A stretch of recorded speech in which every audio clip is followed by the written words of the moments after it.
조산동 동아쌤입니다. 첫 번째 해야 될 게 내신을 공부하면서 두 개 다 공부하거든요. 자습서하고 평가 문제집을. 근데 공부하는 순서는 둘 다 만약에 샀으면 빠르게 공부하려면 평가 문제집부터 하는 거예요. 그럼 평가 문제집에 있는 요점 정리, 요점 정리가 1번이에요. 실제로는 자습서를 다 공부한 다음에 평가 문제를 푸는 게 일반적일 것 같은데 어차피 시험을 보는데 중요한 거는 요점 정리, 요점 정리로 중심의 뼈대를 찾는 건데 이 요점 정리를 여러 번 읽으면 그러면 이 자습서에도 요점 정리가 있어요. 그럼 이 요점 정리를 읽고 이 자습서의 요점 정리를 읽으면 훨씬 전체적인 거에서 부분적으로 보기 때문에 훨씬 더 편할 수도 있어요. 그러면 이 요점 정리를 읽는 걸로 끝내지 말고 요 자습서에 있는 요점 정리를 그럼 좀 더 많잖아요. 여기다가 요거를 꼼꼼하게 읽어놓은 다음에 여기다 추가 정리를 해버리면 그러면 이 요점 정리랑 요거랑 두 개 비교를 해가면서 볼 때 나중에 이 자습서의 요점 정리보다 이 평가 문제집의 요점 정리가 더 가지고 다니기도 편하고 가벼워서 좋을 수도 있어요. 근데 이제 자습서의 구조를 보면 이렇게 단원에 대한 스크랩이 나오고 단원 내용이 나오고 그 다음에 이제 요점 정리가 있고 문제가 약간 있어요. 근데 보면 요 내용 옆에 여기에 또 요점 정리가 있어요.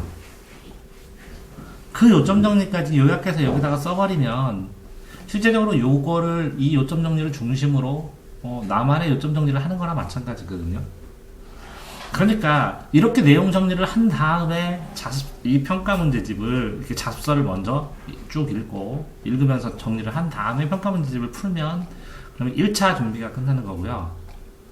그런 다음에는 실제적으로 인터넷에 떠도는 문제라든가 아니면 요거 있어요. 이렇게 독서에 대하여 이렇게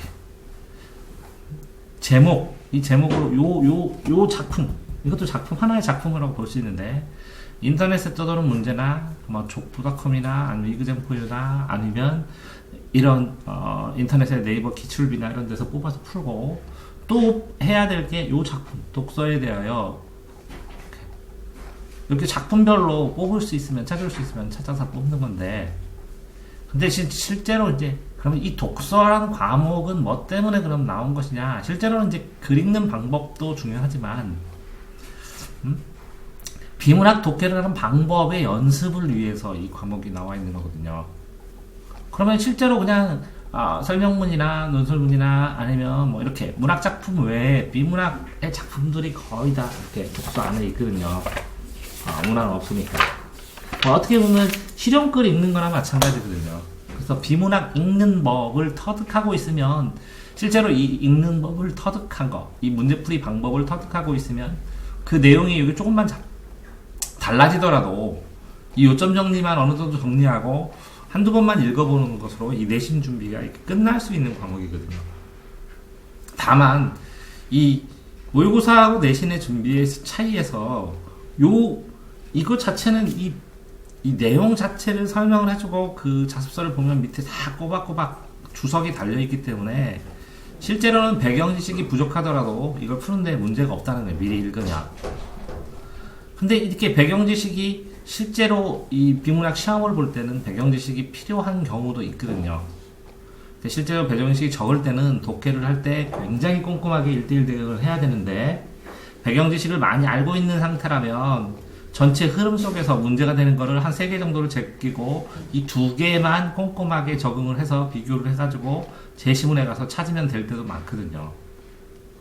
그렇기 때문에 이 독서란 과목 자체가 이렇게 비문학이나 문학이 아닌 비문학을 풀이하는 방법, 접근하는 방법, 그 갈래별 특성 이런 것들을 조금 더 설명해 주는 거기 때문에 시험 문제를 낼 때 뭐 이렇게 독서로 이렇게 따로 보게 됐을 때 실제적으로 이 내용을 배경지식으로 충분히 자습서로 읽고 그러면 이렇게 많이 차이가 나지 않기 때문에 이 비문학 푸는 방법, 이 접근 방법, 풀이법, 이 비문학을 풀이하는 방법, 요 방법이 익숙해지면 그러면 실제적으로 이 문제를 푸는 데는 지장이 없겠지만 이 방법 자체를 모르면 시간이 걸리거나 혼동해서 틀리겠죠. 자, 그렇기 때문에 또 뭐 어쨌든 선생님들이 이걸 가지고 그걸 글자를 더 추가로 쳐가지고 만들기는 쉽지 않기 때문에 좀 고난도로 난다면 여기에 있는 내용하고 그거와 유사했던 다른 지문 이렇게 연결해서 정보가 있다면 이런 식으로 나올 수는 있거든요. 두 개를.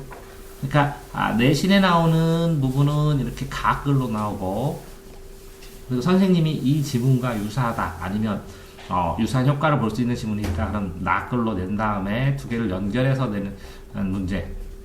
그러면 이렇게 요거는 배웠잖아요. 배웠는데 이렇게 연계해서 낸다거나 하는 이 지문을 이렇게 비문학 독해하는 방법에 따라서 터득하고 있어서 풀 수 있느냐에 따라서 내신의 변별력이 갈릴 가능성이 큰 과목이래요. 자, 두 번째로 여기 보면 이제 처음에 이제 독서의 준비 나오네. 준비. 근데 이제 이렇게 비문학이든 화작문이든 어떤 이제 비문학이든 화작문이든 이론이 나오면 이 이론을 한 5글자 정도로 특색 있는 5글자 정도로 해서 이렇게 단어처럼 이렇게 만들어 볼 필요성이 있거든요. 이렇게. 그러면 이거는 학업이니까 학해도 되고, 이건 교 해도 되고, 양 해도 되고, 이건 문제 해결 방법이다. 그러면 해결 방법이면 해결해 이렇게. 아니면 결을 뽑아도 되고. 그래서 단어를 가지고 어떤 단어, 독서의 목적은 뭐뭐다 이렇게. 이해되세요? 자, 다시 독서의 목적이면 그럼 왜 이렇게까지 굳이 하냐? 그럼 이렇게 해놓으면 나중에 객관식이 나오면 풀 때 혼란스럽지 않고 엄청나게 빠르게 풀 수가 있는 거거든요. 그러니까 여기서 학업, 교양, 해결 방법, 여가, 그 다음에 이렇게 관계 이렇게 5개잖아요. 5개가 되면 이것도 책의 선택 방법 이렇게 5개. 그럼 5개면 시험 문제가 나기가 쉽거든요. 선택지 만들기가. 이 목적 자세히 선택지 5개를 진짜 노력하는 선생님들이라면 이거를 가지고 다른 어떤 이 글을 읽었을 때 느낀 것으로 학생이 독서의 목적 그렇게 읽은 뭐 독자의 목적이 충족된 사람은 뭐 이런 식으로 낸 다음에 요 5개를 쓰고 다른 걸 또 하나 쓰든지 하겠죠. 근데 여기에서 안 쓰고 여기서 끌어오겠죠. 아니면 여기서 끌어오든지 다른 데서 끌어오겠죠. 주변에서. 그런 식으로 되어 있어서 이 5개가 있는 거는 꼭 찾아서 이렇게 정리를 한번 해보고, 그러니까 5개나 4개가 되면 시험 문제가 다 난다고 생각을 하시고 항상 이렇게 챙겨 놓아야 된다는 거죠. 이렇게 내신은 이런 모의고사랑 다르게 이렇게 4개, 5개가 있으면 하나만 더 넣으면 충족하면 문제 내기가 편하기 때문에 엄청나게 오래 연구를 하는 게 아니잖아요. 또 혼자 연구를 하고 5개짜리 또 챙겨서 보시기 바라고요. 자, 3번 또 질문한 요구를 보면 독서 수준에 맞는 책이라, 그 다음에 표지를 통해서 책의 성격, 단서 찾기, 목차와 서문을 통해서. 그럼 목차는 1, 2, 3, 4 이렇게 나오는 거잖아요. 그럼 서문은 이렇게 책을 시작하면서 작가가 자기 얘기를 이렇게 쓰는 게 있어요. 이렇게. 그러니까 목차는 차례를 나타내는데 이 서문은 글이에요. 글로 문장으로 내가 연구실에서 이런 의도를 이렇게 썼고, 제일 끝나고 나중에 여기 뭐라고요? 누구누구는 도와준 감사한다 뭐 이렇게도 쓰기도 하고. 요게 서문이고, 요 서문 말고 프롤로그라 그런 게 있는데, 프롤로그라는 것은 어떤 문장을 딱 이렇게 써주든지 그래요. 시작하면서. 근데 이 프롤로그로 쓰는 문장들이 이 전체 뒤에 있는 글들 1장부터 이렇게 이제 글이 시작되거든요. 여기 이 전체 글들을 상징적인 거를 딱 잡아가지고 이렇게 딱 보여주기도 해요. 프롤로그로. 근데 이제 서문은 일반적으로 이렇게 목차가 나오고, 이렇게 이게 서론, 본론, 결론 할 때 서예요. 그 서시, 윤동주의 서시가 하늘과 바람과 별과 시의 첫 번째 시예요. 여는 시. 그래서 서문, 처음 시작하는 문장, 글들이. 그래서 이 책에 대해서 여러 가지 쓴 이유, 계기, 동기, 과정, 뭐 느낌 이런 것들을 써주는 게 서문이거든요. 그러면 이 서문에 이 책을 쓴 뭐가 나오고 좋아요? 동기, 계기, 이유, 이 책을 쓰는. 그다음 과정. 그다음에 이 책을 쓰면서의 어려움. 그다음에 이 책을 쓰면서의 아쉬움. 그러니까 작가의 이런 것들이 담겨 있기 마련이거든요. 그러면 여기에서 말하는 다른 내용의 범위를 어느 정도 여기에서 이런 범위에서 이런 느낌으로 이런 생각으로 다루었구나 하고 알 수가 있죠. 근데 요게 실제로는 이제 목차가 다 훨씬 더 저 기능을 더 많이 하거든요. 목차를 차례라고 하는데, 근데 이 목차 차례 말고 서문도 이렇게 과정, 그러면서 아쉽게 빼먹은 점, 강조하는 점, 뭐 이런 것들을 보면 이 목차에 대한 어떤 일정 부분 설명이라고도 할 수 있으니까 충분히 이걸 이해할 수 있습니다. 됐나요? 자, 다음에 4번. 여기서 질문 보면 고전이라고 하는데 이제 고전파가 있고 이렇게 이제 고전파가 있고 고전반동 낭만이라고 해요. 낭만파 반대는 사실주의. 근데 고전은 뭐라고요? 형식을 갖추고 틀을 갖춘 거예요. 전형, 어떤 형식. 그럼 이제 이성적이겠죠, 저거. 그 다음에 낭만파예요. 낭만파는 요 형식에다가 어떤 내 자유로운, 여기는 이성 말고 감성을 중시하면서 자유로운 내용을 더 담고 싶다. 그래서 내용의 의미, 형식은 좀 깨지더라도 그래서 내용의 의미가 좀 더 강조된 거예요. 감성을 좀 세고. 그랬더니 내용만 생각하면서 이 형식 틀이 너무 많이 깨지니까, 너무 자유로워지니까 뭐가 뭔지 모르겠다. 그러니까 그냥 사실주의로. 그럼 뭐라고요? 이것도 사실은 그 외부 형태, 형식을 중시하는 거고 다시 이성적인 형태로 돌아가는 거예요. 근데 여기에다가 여기서 이게 고전 낭만 사실이 어떻게 보면 전통적인 정통의 예술사의 흐름이에요. 음악이든 미술이든 뭐 다른 것도. 자, 그런데 여기에서 사진기하고 녹음기가 발견되니까 음악도 사실적으로 그리는 것들이 의미가 없어지고 미술도 사실적으로 그리는 게 의미가 좀 약해지니까 빛의 인상파, 인상주의, 야수처럼 꿈들인 야수파. 근데 그러면 눈이 이쪽으로 되면 추상파. 이런 것들의 세상이 다시 돼버리고 그것들이 더 지나가서 대지예술이라든가 설치예술이라든가 뭐 전위예술이라든가 이런 것들이 나오기 시작한 거거든요. 그러면 여기까지 고전방동, 낭만, 반동, 사실 반동해서 여기서 인상주의, 추상주의 여기까지만큼까지가 예술사를 어느 정도 형성시켰고 그 다음에 현대에서는 지금 이거를 시행 중이에요. 그러면 요 현대랑 대비한 요걸 보면 요게 고전이라고 봐야 돼. 고전 전체가. 근데 고전주의 했을 때는 요것만 얘기하는 거예요. 그런데 고전으로 인정된 책이라고 했으면 그러면 이 고전, 낭만, 사실 이런 것들이 음악, 미술만일 뿐일까?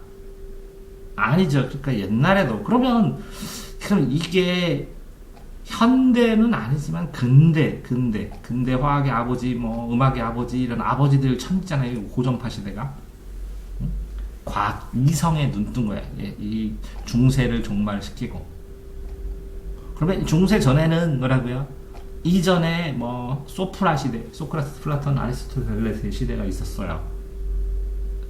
그러면 르네상스도 있고 뭐 그 사이에 또 뭐도 있겠지만 어쨌든 이거를 고전이라고 하기도 해요. 고전책. 완전히 옛날이죠. 이걸로 치면 이게 고전책이라고 하기도 하고, 또 하나는 요거를 고전주의라고 하기도 하고, 요거를 고전이라고 하기도 하고, 요거만 소크라테스, 플라톤, 아리스토텔레스 중세도 고전에 치웠지만 이 정도를 고전이라고 하기도 하죠. 그렇지만 실제적으로 일반적으로 가장 많이 쓰이는 거는 이렇게 되면 시민혁명이 되면서 아니면 시민혁명을 넘어서 이렇게 이제 현대라고 할 만한 시기 1900년대, 1800년대 후반 뭐 이 정도의 이전에 있던 모든 책들은 고전책이라고 하기도 하고, 옛날 거 고전. 근데 고서라고 했을 때는 뭐 훨씬 더 이전이겠지만 고전이라고 그래요. 그러면 고전은 그럼 뭐가 고전이냐? 고전의 특성은 뭐냐? 그러면 이렇게 고전이라고 얘기를 할 수 있으면 어떤 특성이 있어야 되냐면 첫 번째는 이게 인류의 문화유산이라고 생각을 할 수 있어야 돼요.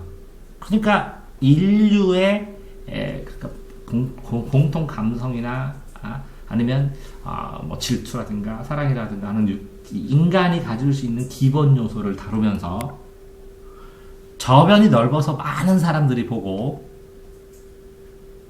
이거를 다시 현대에서도 읽을 가치가 있다고 생각하면서 계속 지속적으로 읽어주는 책들, 그걸 고전이라고 그래요. 그러니까 과거의 가치도 있고 현재적 가치도 있고 어쩌면 미래적 가치도 있고 인간의 공통 요소들을 담은 것들, 이걸 고전이라고 해요. 그래서 여기에 고전으로 인정된 책 이렇게 얘기를 하는 거예요.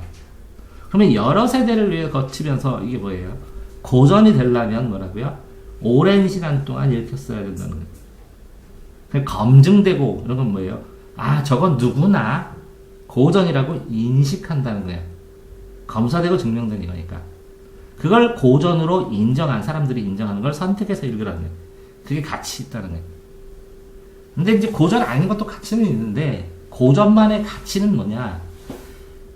이렇게 많은 사람들이 그것들을 인간의 공통 속성이고 인간이 알아야 될 것이라고 정의한 것. 이해되세요? 그래서 인생을 한 100년, 50년, 60년 살다 보면 그 고전에서 책에서 읽었던 가치들을 다시 한번 느낄 수 있는, 살다 보면 누구나 한 번쯤은 그걸 느낄 수 있는 그런 이야기들이 담겨 있어요. 고전에는. 됐나요? 자, 또 5번.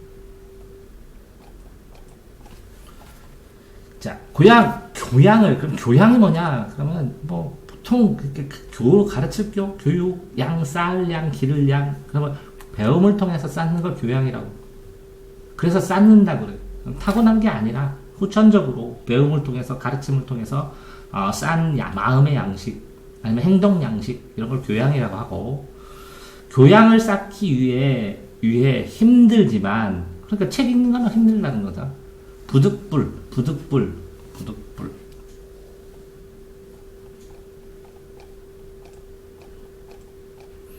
이렇게 글자가 나올 때 항상 어려우시면, 좀 힘드시면 이렇게 잘라보시는 게 좋을 텐데. 근데 요거는 알겠죠? 아닐 뿐 아니에요? 이 득은 뭐겠어요? 얻을 득, 이거는요? 아닐 뿐이에요, 이것도. 그러면 얻지 않으면 안 되는 거. 그죠? 그럼 꼭 필요한 거. 이중부정이라고 그래요, 이게. 아니면 안 되는 거. 이중부정으로 부득불, 얻지 않으면 안 되는 거.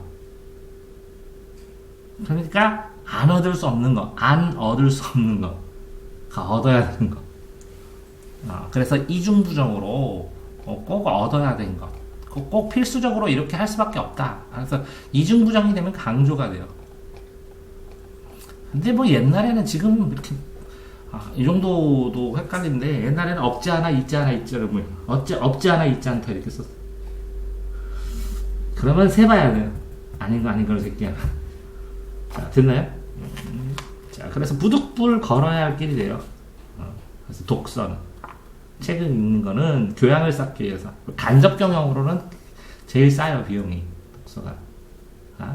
그 다음에 독서를 하지 않으면 본 게 없기 때문에 아는 게 적어서 새로운 상황에 갔을 때 실수를 잘할 수 있으니까 그걸 예방하는 거죠. 됐나요? 저 여기 읽으면 뭐예요?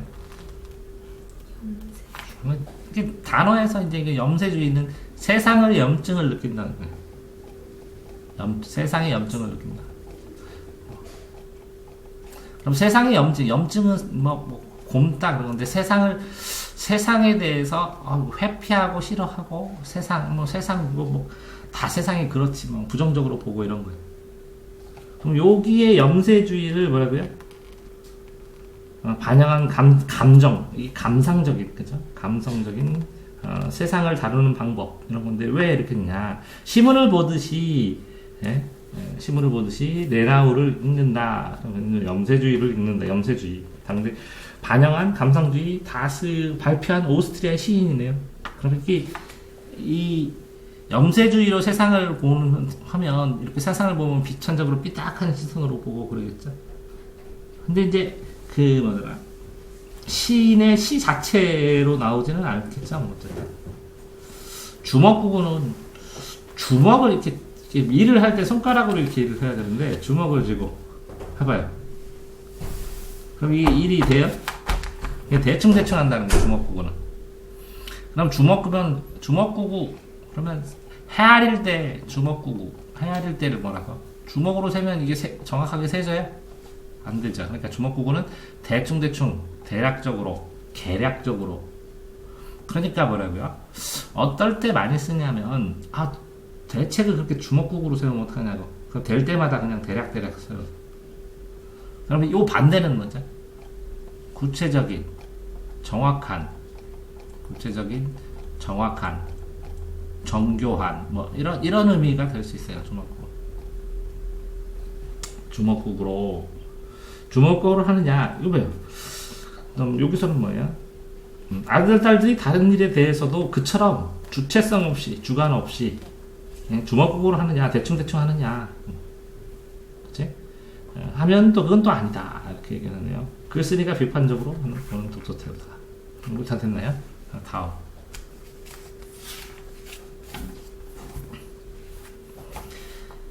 따라서 남독은 결코 문학의 영예가 아닌 부당한 대접이다. 이 남독이 뭐라고 써있어요 밑에?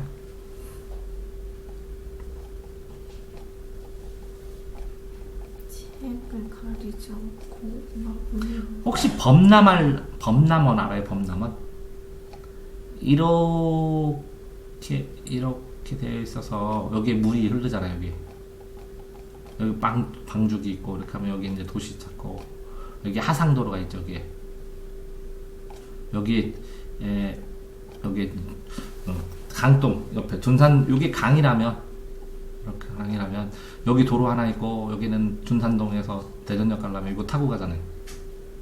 알죠? 여기 하천 있고 여기 물이 많이 오면 이거 넘치잖아. 범람어 지리에서 어떤 물이 범람한다. 그럼 남용과 오용 알아요? 남용이 뭐예요? 범람해서 쓸데없이 많이 쓰는 거. 수면제 하나만 먹으면 되는데 3개 먹는 거. 오용은 뭐예요? 잘못 쓰는 거예요. 수면제를 먹어야 되는데 소화제를 먹었어. 그리고 잠 잘 자고. 자, 이런 게 남용과 오용의 차이인 것처럼 이 남독은 범람해서 있는 거예요. 그냥 닥치는 대로 있는 거예요. 그래서 이 남독은 뭐라고 했어요? 책의 내용이나 수준 따위를 가리지 않고 그냥 막 아무짝에나 막 그냥 보이는 대로 막. 근데 이게 나빠요? 응? 근데 이 남독을 하는데 이게 장점은 뭐냐면 그냥 여러 가지 어려운 거 읽었다 쉬운 거 읽었다 하면서 책을 많이 읽는다는 거예요. 응? 책을 수준 무시하고 그냥 쭉쭉쭉쭉 읽어. 그럼 쉬운 건 빨리 읽으면 되고 어려운 건 천천히 읽으면 되거든요. 근데 이제 실제로 남독을 하면서 그렇게 속도가 다르면 속도과 지독을 자기가 자유롭게 하면 상관없는데 이게 조금 부정적인 이렇게 남용이든 그죠? 남독이든 좀 약간은 부정적인 말로 쓰여요. 그러니까 따라서 남독은 결코 문학의 영예가 아닌 영예로운 영광스럽고 자랑스러운가 아닌 부당한 대접이다. 책이나 무책임한 사람은 더 무책임하게 만들려는 것이 아니며 무책임한 사람을 더 무책임하게 하는 것이며 무능한 사람에게 대리 만족으로서의 하위의 삶을 헐값에 제공해주기 위해 존재하는 것이 더욱 아니다. 그럼 무능한 사람에게 그냥 책을 읽어서 대리 만족으로 하위장 삶을 헐값에 제공해준다. 이런 뭐 판타지 소설이나 그런 거라고. 양판소라 대량 판매하는 소설. 그래서 헐값 제공에 위한 존재는 아니다. 그러니까 이제 교양 있는 책을 읽으라는 거죠. 그 정반대로 책은 오직 삶을 이끌어주고 삶을 이바지하고 수용된다. 그러면 여기 보면 따라서 결론이네요. 그렇죠? 여기 문제점이잖아요. 남독 마구잡이로 읽는 것은 문학에서 네가 많이 읽더라도 영예가 아닌 부당한 대접이라고. 그럼 정당한 게 아니라 남독을 한다는 것은 정당한 게 아니라고. 그럼 남독은 뭐라고 쓸데없이 중요한 거 좋은 걸 골라 읽어도 시간이 모자란데 이것저것 많이 읽는 것은 네가 책을 많이 읽었다고 나 다 읽었어 덮치는 대로 하는 게 영광스럽고 영예로운 건 아니라고. 그럼 영예가 뭐예요? 영광과 명예. 영광 플러스 뭐라고요? 명예. 그렇게 한 것이, 그러니까 남독이 영광스럽고 명예스러운 건 아니라고. 이 사람 주장에는, 작가 주장에는. 왜? 이 사람은 가치 있는 책을 골라서 보기에도 세상 시간이 부족한데 네가 막 쓸데없는 책까지 막 다 보고, 그지? 그러면서 나 책 많이 읽었어 이렇게 하는 것은 문학적인 건 아니라고. 그러니까 양판서는 영예가 아니라고. 네가 아무리 많이 읽었어도 그런 거는 남독이고, 그거는 문학하는 사람의 입장에서는 부당한 대접이라고. 그러니까 책을 읽으면서 무책임한 사람이 더 무책임하게 되고, 좀 비판적으로, 무능한 사람에게 대리만족으로 그냥 허위의 삶이다, 허구적인 판타지 소설 같은 거를 제공해줘서 양판서라는 건 아니라고. 그 반대로 삶을 이끌어주고, 삶과 관련됐고, 삶에 이바지하고 소용할 때고, 그러니까 이 삶이 양판소를 쓰는 사람하고 이 사람은 다르겠지, 이 작가하고. 이 작가는 정통문학을 얘기를 하는 거니까. 그지? 그래서 독자들에게 불꽃 같은 에너지와 젊음을 맛보게 해주지 못하고 신선한 활력의 육도를 불어넣지 못하면 전부 허탕이다. 그러니까 책을 읽어가지고 에너지를 얻고 막 힘도 얻고 이렇게 안 되면 안 된다는 거죠. 근데 판타지 소설을 읽어도 이렇게 얻는 사람이 있어. 위안을 얻고. 근데 이 사람이 말하는 건 확실히 보통 이제 문학하는 사람들하고 순수 문학하는 사람하고 판타지 양판소를 쓰는 사람이 만나면 이 사람은 순수 문학하는 사람 입장에서 쓴 거예요. 이해됐어요? 그러니까 판타지 소설을 읽으면 순수 문학가 입장에서 읽는 거는 고전 읽기도 바쁜데 저거 언제 읽고 있냐고 대리만족하면서 아무것도 허위적인 걸 뭐하러 읽었냐고 이렇게 얘기하는 중이에요. 이해되세요? 그게 영예스러운 거 아니다 이렇게. 오늘 다 됐어요? 또 다음 거.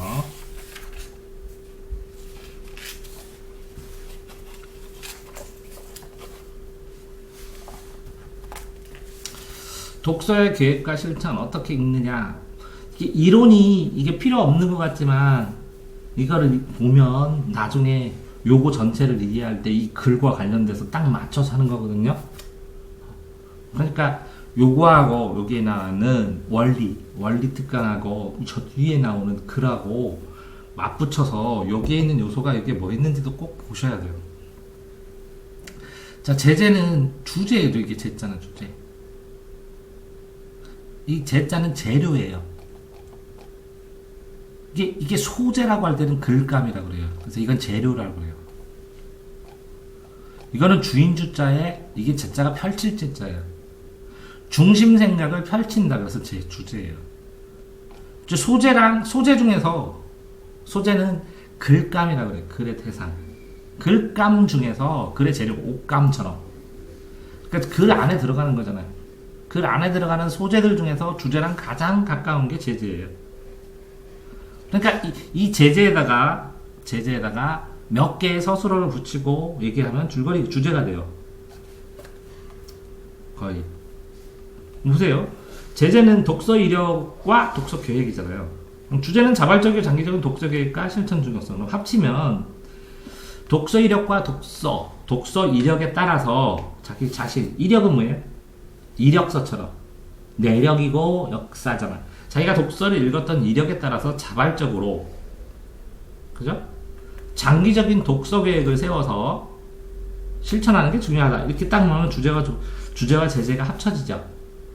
그렇게 해가지고 줄거리, 주제랑 소재랑, 그러니까 주제랑 제재랑 플러스 요게 간단한 특성. 자, 이렇게 보면 특징을 보면 독서를 책의 삶을 변화시키고 실천하면서 변화시키고, 성취를 이룬 사람 생각과 경험을 직접 들어봄으로써, 이게 뭐라고요? 이게 자발적으로 들어봄으로써 이렇게 진술력을 설득하는 내용, 인터뷰 대상자의 직접 인용하면서 주관적 이해와 감성, 독서의 인터뷰 대상은 말을 이해하고 공감한다 하는데, 인터뷰 대상자의 말을 이렇게 해서 이런 변화를 위해서 이렇게 해야 된다, 이렇게 그래서 한 두 줄 정도로 정리하면 이게 통째로 정리돼요. 그러니까 주제랑 소재랑 특징을 합쳐서 두 줄에서 세 줄 정도를 정리를 하면, 그러면 그 두 줄, 세 줄 이렇게 두 줄, 세 줄 이렇게 정리하는 내용 안에 추가로 요거와 관련돼서 요거와 관련돼서 그래서 추가로 연결해서 외우면 이게 제목만 딱 떠올리잖아요. 이렇게 독서에 관해 묻다 그러면 요 세 줄을 어느 정도 줄거리를 떠올리면 여기에다가 네가 외워야 될 거, 어려운 거를 연결해서 이거와 관련된 이거 하고 외우면 기억이 굉장히 오래가요. 이게 국어 요점 정리하는 방법입니다. 제재는 알겠죠? 다음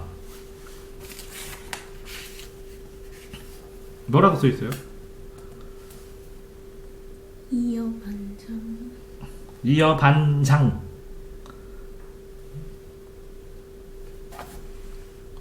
반장이 반대로 손바닥장이에요. 그럼 뭐라고요? 이는 쉽다요, 쉽.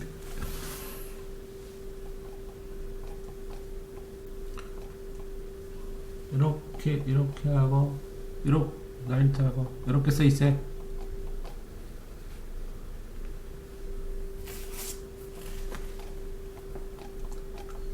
이어, 반.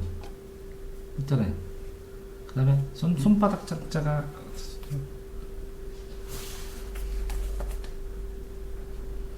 손 숫자가 들어가고 여기 밑에 들어가고 그랬는데 이어 반장. 그러면 한자 찾아볼게. 이어 반장. 있네. 손바닥 장자. 간머리별 위에. 이어 반장. 손바닥장. 쉽다, 같다, 손바닥 짚는 것처럼. 그래서 합쳐서 여반장, 줄이면. 이건 여반장이야, 이렇게. 손바닥 짚는 것처럼 쉽다, 이렇게. 스승, 제나라 관중, 안자, 기약할 수 있으니까, 그러니까, 부국강경 하면서, 제나라 왕노릇 하는 것은 손바닥 뒤집는 것 같이 쉽습니다, 이렇게요. 영토가 넓고 대국이어서, 왕업하기가 쉽다는 거네. 됐어요. 이어반장. 역지사지는 생각을 바꾸는 거. 파천왕은 하늘을 깬 것처럼 굉장한 변화, 하늘을 깨트리는 것처럼. 연목구어는 나무에서 물고기니까 우물에서 숨는 새끼. 엉뚱한 거. 고사성어, 이율배반 두 가지 이유로 반대된다. 관중과 포숙대면 나오는 거고. 이어반장, 여반장. 이제는 오랑캐로 오랑캐를 제압하는 거고. 유아지탄. 말미암아 나 때문에 탄식한다네. 다 됐어요? 이율배반 두 가지 범줄로 서로 배반된다고. 서로 안 맞는 거. 배반 논리처럼. 다 됐어요? 하는 길에 하는 거. 이어반 장자가 이렇게 3개 하고 4개 하고 이렇게 하고 손바닥 수 요게 헷갈려가지고. 자, 됐어요? 10번? 또 이어반장, 여반장.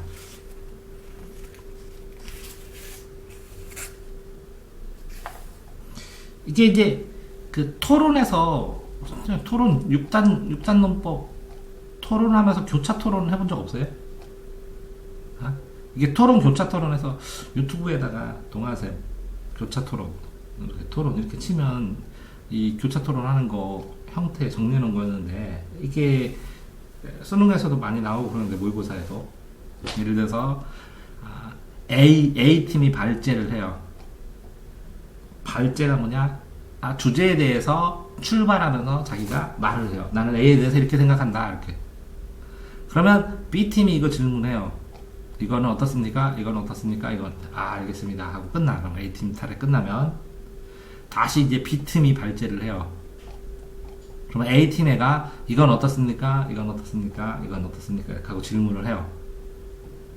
그러면 알겠습니다 하고, 그러면 1라운드 끝이야. 자, 2라운드에서 A팀 애가 사람이 다를 수도 있어요. 이렇게 A와 A 또 A팀에서 1, 2 이렇게 들어가서 몇 명이 하느냐에 따라서 A팀에서 질문을 해요. B팀 니네 이렇게 얘기하는 건 아니, 아까 이렇게 니네가 이거 발표한 거 이거는 이렇게 생각하고 이거는 잘못됐다고 생각한다. 그러면 B팀이 선방 방어를 하면서 이거는 이렇습니다. 이건 이렇습니다. 하고 자꾸 대꾸를 해요. 그런 다음에 또 이제 B팀들 하겠죠. 니네 아까 여기 발표한 거 이거 발표한 거 이거 잘못됐다. 이거 잘못됐다. 이거 잘못됐다. 어떻게 생각하냐. 막 이렇게 해야지 니네는 얘기했지만 이거 틀렸다. 이거 틀렸다. 그러면 A팀에서 또 선방을 해요. 막 이렇게 변명을 하면. 그래서 2라운드. 그런 다음에 이제 뭐 계속 이게 번갈아 가면서 이렇게 할 수 있거든요. 이렇게 한 세트씩. 근데 보통은 그런 다음에 바로 여기서 이제 A팀 마무리 하고 B팀도 마무리 발표를 해요. 그러면 채점을 해요. 이 토론하는 과정을 보고. 이해됐어요? 그거가 뭐라고요? 토론 발제문, 여기 출발하는 거. 그러니까 토론 발제문에다 모든 자기들의 그 근거 논리를 다 밝힐 것 같아요. 전체 입장을 밝히면서 함정을 파면서 밝히겠죠. 그럼 여기서 이렇게 물어뜯으려고 이렇게 질문을 하겠죠. 그러면 그걸 방어를 하면서 비를 막 깨겠죠. 이해되세요? 얘네들 입장에서 니네가 이렇게 자기들 입장을 발표를 하겠죠. 그러면서 여기서 A에 깰 때도 조심해서 깨야죠. 질문할 때도. 우리를 함정에 빠뜨리려고 해서 이걸 질문을 하면 여기서 준비하잖아, B가. B팀원이. 그러니까 이거를 해서 질문을 하면서 얘네들을 혼란시키기도 하고, 토론을 이기려고. 어떤 거를 잡아. 그러면 얘가 이렇게 질문을 해. 그러면 그 우리가 초점을 맞추고 화두를 맞추고 싶은 것 쪽으로 끌어와가지고 끌어가죠. 그래가지고 해나가면서 뭐 이걸 한 세트 더 하면 발제문 발표하고 1라운드 하고 만약에 또 2라운드 이렇게 똑같이 발표를 하면 마지막 라운드에 뭐라고요? 근거 뭐 이런 거 다 수치, 표 니네들이 아까 발표했었던 거. 그러니까 이걸 하려면 엄청나게 준비해야죠. 우리 것뿐만 아니라 B에서 이런 입장으로 발표를 할 것이다. 그래서 이 통계를 사용할 것이다. 그래서 B에서 이 통계를 사용할 때는 우리는 이 통계에 이런 약점을 깨서 이 통계의 근거를 없애버려야 된다. 이렇게까지 준비를 하겠죠. 뭐 그런 과정, 토론의 과정, 교차 토론할 때 서로 교차하면서 했죠. 그럴 때 이 처음에 발표하는 요거를 발제문이라고 해요. 근데 이게 왜 발제문이 중요하냐면 출발 단계이기 때문에 자 찬성하고 반대야. 그런데 어떤 거는 자 내가 반대층인데 완전 반대야 부분 반대야. 완전 반대하면 지워 100%. 왜 세상을 완전하게 하는 게 어딨어. 어떤 거는 OX로 하기도 하지만 자 우리는 반대한다. 근데 기본적인 입장이 이렇다면 이런 조건이라면 찬성이다. 그러면 반대야 찬성이야. 반대한다고 이런 조건 자체가 힘들 거라고. 이해됐어요? 그랬더니 너희들이 니네도 찬성하잖아. 그래 이 조건 자체가 힘들 거라고. 이거 해주실 거냐고. 그러면 우리 뜻대로 한 거 아니에요. 우리 뜻대로 한 거죠. 그런 식으로 전체 다 찬성하는 게 아니라 어떤 조건이나 상황이나 이런 전제 조건을 걸어서 반대하거나 찬성하기 때문에 여기에 찬성합니다 기본적으로는. 그렇지만 이런 조건이 있을 때는 이렇게 하면 이렇게 만들어 놓으면 얘네들이 걸려 들어와 빨려 들어와서. 그러니까 이런 조건이면 찬성한다는데 이거 안 해줄 거잖아요. 그러니까 야자 찬성합니다. 그러면 전제 조건이 뭐야? 아이들이 자유롭게 집으로 가도 되고 자 남고 싶으면 남는 자율권을 주신다면 그럼 야자 찬성하는 거야 반대하는 거야? 반대하는 거잖아. 그렇게 얘기를 한다고. 뭐 어쩐 식으로는 뭐 어쨌든 그러면 이제 토론의 발제문 알겠죠? 그러니까 토론의 발제문 해서 이 발제문을 할 때 이제 사회자가 이제 A팀 얘기하셨습니까? B팀 얘기하셨습니까? 이렇게 순서 정해지고 이렇게 해가지만 뭐뭐에 대해서 토론하겠습니다. 이렇게 하겠지만 A, B팀에서 제일 첫 번째 주자가 이 발제를 합니다. 발제를. 이해되세요? 그래서 발제를 하고 이렇게 테마로 뭔가 발표를 했을 때 서로 이렇게 주고받죠.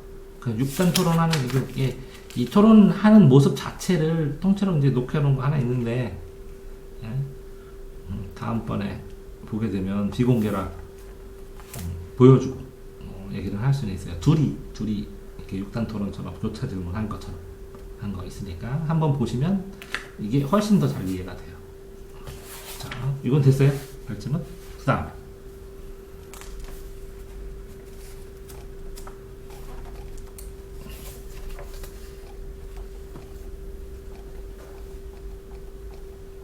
보세요.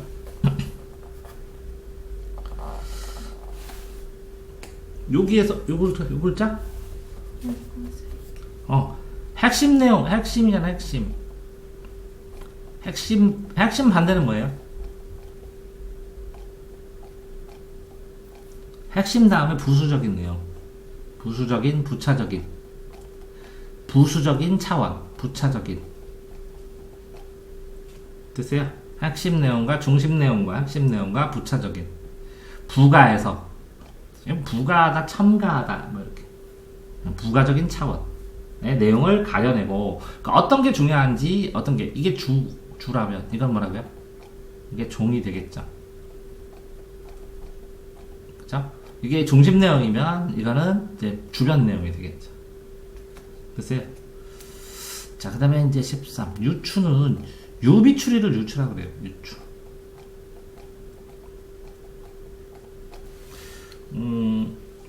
백종원과 골목식당의 관계는 동화샘과 니네 그 배우는 학생들의 관계와 같다. 백종원이 솔루션을 골목식당에 해주는 것처럼 동화샘이 니네들한테 솔루션을 해줘. 그래서 백종원의 골목식당과 공부법 해갖고 내가 내 카페에다 올렸어. A와 A가 B인 것처럼 B인 것과 같이. 그래서 여기다가 처럼이나 같이라는 단어가 나와. 마치 지기법처럼. 그래서 A와 B와 같이 C와 대. 그럼 이건 뭐라고 해요? 수학에서. 비례식이지. 비례식처럼 유비 추리할 때 유추는 유비 추리의 준말이야. 추리라는 건 알잖아. 이 B자가 비례식이야. 유사한 것을 비례식으로 추리하는 거야. 됐어요? 유비추리. 자, 그 다음에 4번은 서사.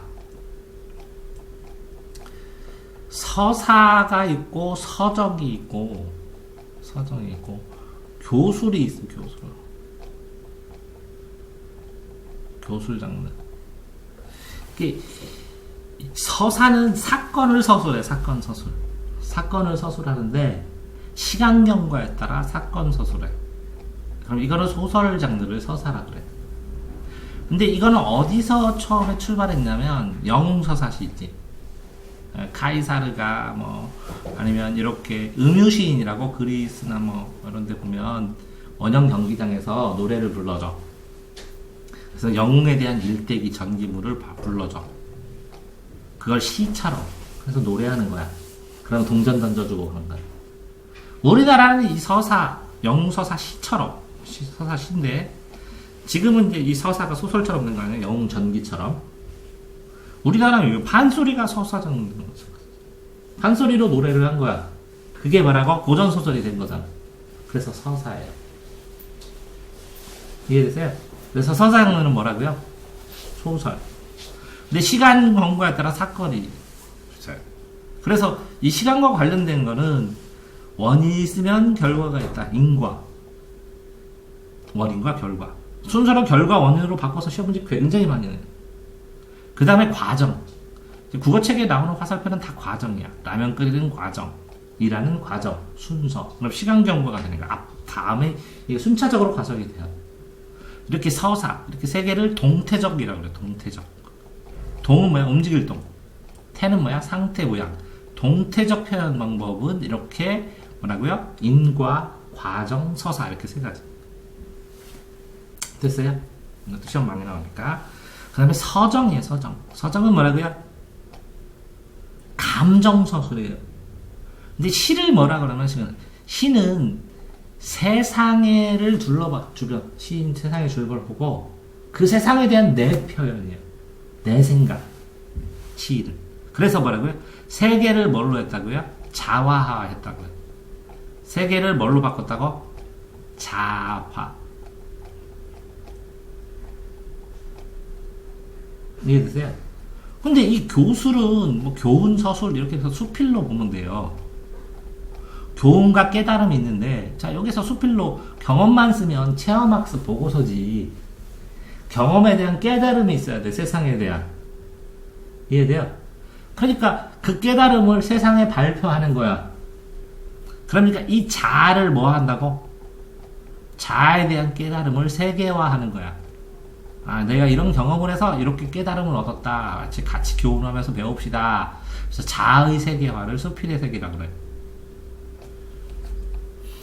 세계의 자아화는 내 생각으로 하는 거야. 시인은. 글쎄. 그러면 이 소설에 드는 서술자가 있죠. 이거는 허구야, 허구. 허구를 노래, 허구. 꾸민 세계, 꾸며진 세계를 서술자가, 맞아요? 서술자가 이야기를 하죠. 이 서정의 세계는 누가 먹어요? 화자가 이야기하죠. 화자. 서술자랑 조금 다르죠? 화자. 화자가 나일 수도 있고, 시인일 수도 있고, 시인이 아닐 수도 있고. 요거는 나예요, 나. 나의 경험. 이 나를 꾸며서 했다면 이게 뭐예요? 소설이에요. 이해되세요? 여기는 나. 여기는 뭐라고요? 여기도 나와요. 근데 이거는 이 시 속에 있는 나는 시적 화자야. 세상에 대한 시적 화자. 내 느낌으로 적는. 시인과 화자가 다를 수 있죠? 엄마야, 누나야, 강변살자. 하면 소년이 아니죠? 시인이. 맞지? 근데 요거는 나야 된다고 무조건. 요거는 뭐라고요? 나도 아니라 그냥 서술자. 서술자가 작가는 맞지. 근데 서술자가 글을 이끌어 나가는 사람이야. 작가는 아니라고. 응?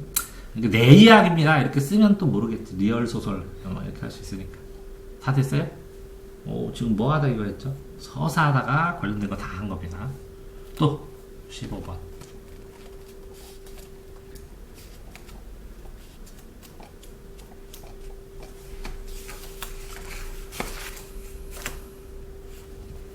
자, 이게 비약인데, 그 시험 볼 때 이렇게 모르겠으면 이렇게 잘라보세요. 그래서 주장의 논리적 없는지, 그럼 뭐예요? 논리적으로 뭐 하는지.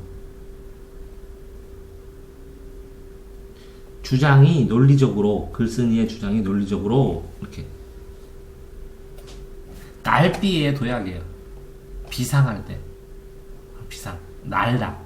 비행할 때. 이거는 도약하다. 이렇게. 그럼 도약은 뭐야? 뛰죠. 그러면 비약적으로 날고 뛰는 거예요. 그러니까 급격하게 한꺼번에 날거나 뛰는 거예요. 한꺼번에 증가하는 거 비약이라고. 근데 논리라는 것은 P면 Q이고 Q이면 R이고 R 다음에 이렇게 또 이렇게 S고 이렇게 해야 되잖아요. 근데 이게 P면 S고 하면 이런 걸 비약이라고. 이해되세요? 논리적 비약을 하게 되면 이 중간이 생략돼서 안 알려줘 버려. 이해가 안 된다고. 논리성이 끊어져 보이고, 끊어진 것처럼 보이고, 끊어진 경우도 있고, 그래요. 됐어요? 다음에 뭐라고 16번. 이념, 관념, 사상, 사색, 생각, 다 똑같아요. 이론과 관념. 이념, 관념. 그죠? 그러면 이론. 똑같은 거예요. 그럼 사회문화적 이념 비판하기. 그럼 이론, 이념, 관념. 그럼 관념은 생각. 생각은 사상. 사상은 사상. 이 사상에 대해서 천천히 생각해보는 거 사색. 요거에 대해서 고민하는 거 사고. 사고력 할 때. 사고력. 사색하는, 자, 사고력은 생각하는 능력. 사색의 시간. 사색의 장소는 숲이다. 이렇게. 민주주의. 이렇게 주의. 공산주의. 주의, 사상. 그걸 이념이라고 그래요. 이념, 관념. 이거는 생각이야, 생각. 생각의 틀. 그건 이론이고. 됐어요? 이념이. 그러니까 비슷비슷한 단어로 사용하는 거지. 그러면 여기 글쓴이의 의도와 사회문화적 이념 비판하기. 그럼 사회 속에 있는 여러 가지 공산주의, 민주주의, 아니면 뭐 무슨 주의, 페미니즘, 무슨 니즘. 이게 다 이념이에요, 이념. 페미니즘 할 때도 이념, 사상, 생각, 사고의 방식 이런 거. 됐어요? 또 다 했어요? 네, 다음 수고하셨습니다.